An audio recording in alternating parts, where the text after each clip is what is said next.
Hi, నమస్తే, welcome to TS news.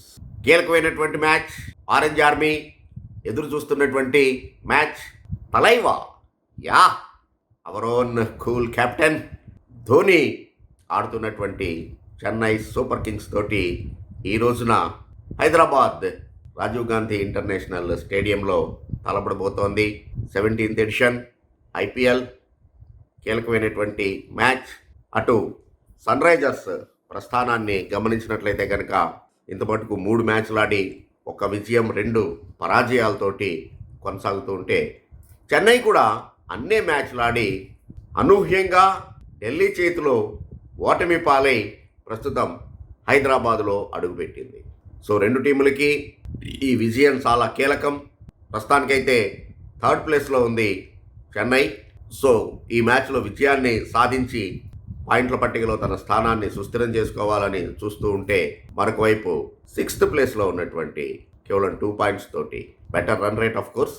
ఎందుకంటే ముంబై ఇండియన్స్తో జరిగినటువంటి మ్యాచ్లో 277 రన్స్ ద రికార్డ్ ఇప్పటికీ ఐపీఎల్ హిస్టరీలో.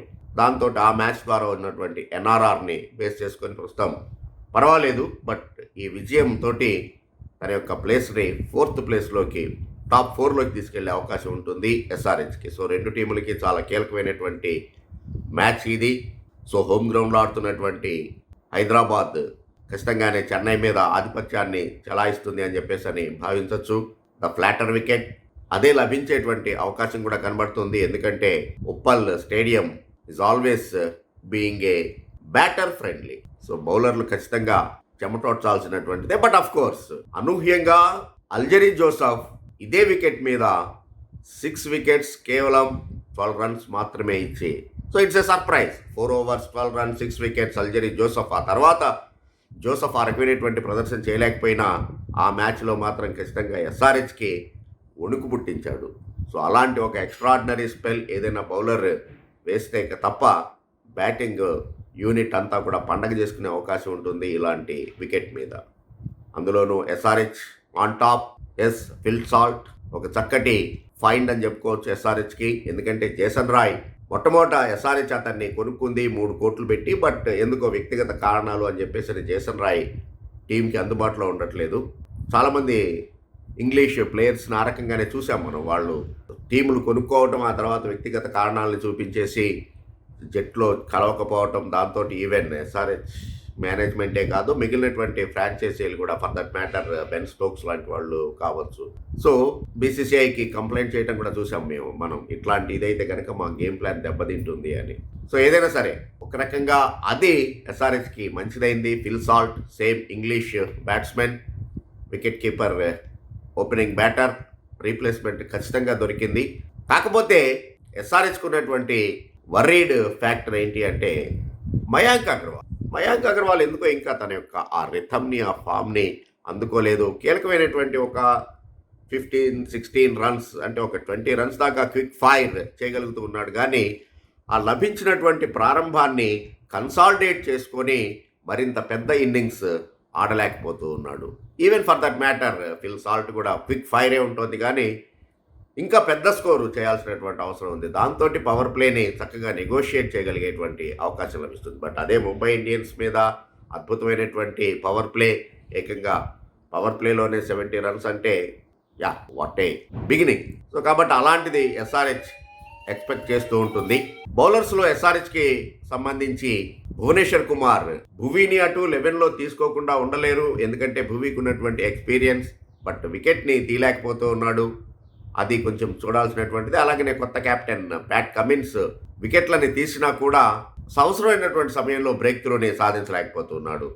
ఎన్నో అంచనాలతోటి టీంలోకి వచ్చినటువంటి జయదేవ్ ఉనత్కత్ పరిస్థితి కూడా అలాగనే ఉంది. ధారాళంగా పరుగులిస్తూ ఉన్నాడు. Even for that matter Natarajan కావచ్చు, ఉమ్రాన్ మాలిక్, వీళ్ళు కూడా సరైనటువంటి సమయంలో బ్రేక్ త్రూని అందించలేకపోతున్నారు. కానీ మార్కండే అండ్ షాబాజ్ అహ్మద్ మాత్రం చక్కటి బౌలింగ్ చేస్తున్నారు. మరొకసారి వచ్చే వాళ్ళ నుంచే ఎస్ఆర్హెచ్ మేనేజ్మెంట్ కూడా ప్రదర్శనని ఆశిస్తూ ఉంటుంది. అటు బ్యాటింగ్ డిపార్ట్మెంట్ మనం చెప్పుకున్నట్టుగా ఓపెనర్లని మినహాయిస్తే కనుక అభిషేక్ శర్మ అద్భుతమైనటువంటి ఫామ్లో ఉన్నాడు పర్టికులర్గానే. సో కాబట్టి మరొకసారి అభిషేక్ శర్మ నుంచి ఒక పెద్ద ఇన్నింగ్స్ ఎక్స్పెక్ట్ చేస్తూ ఉంటుంది ఎస్ఆర్హెచ్ మేనేజ్మెంట్. ఒకవేళ అతను కనుక కుదురుకునేట్లయితే ఆ తర్వాత మార్క్రమ్ అండ్ క్లాసెన్ పని సులువు అవుతుంది.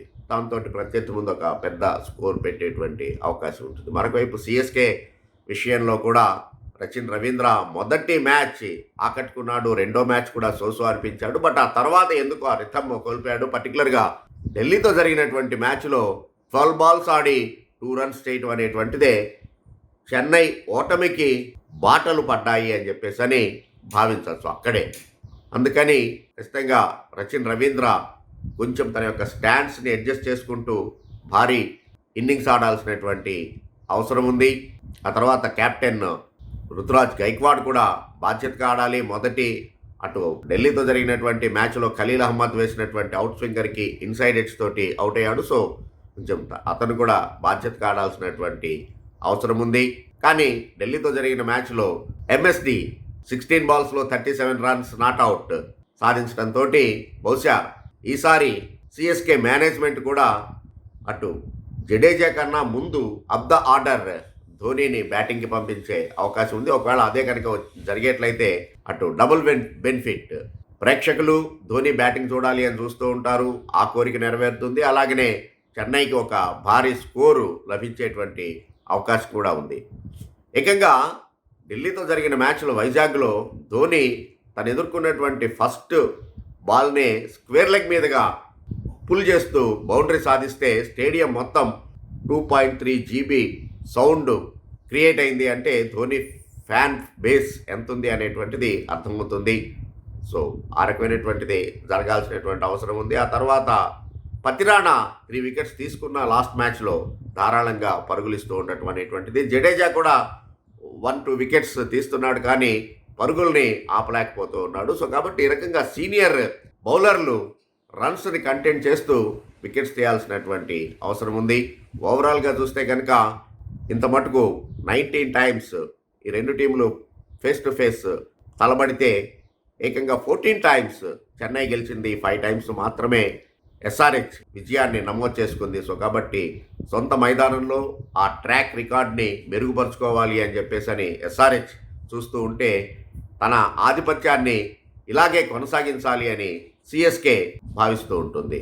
Let us hope Orange Army will have a last laugh on their faces tonight. Please do subscribe TS News. Thank you. Thanks for watching TS News.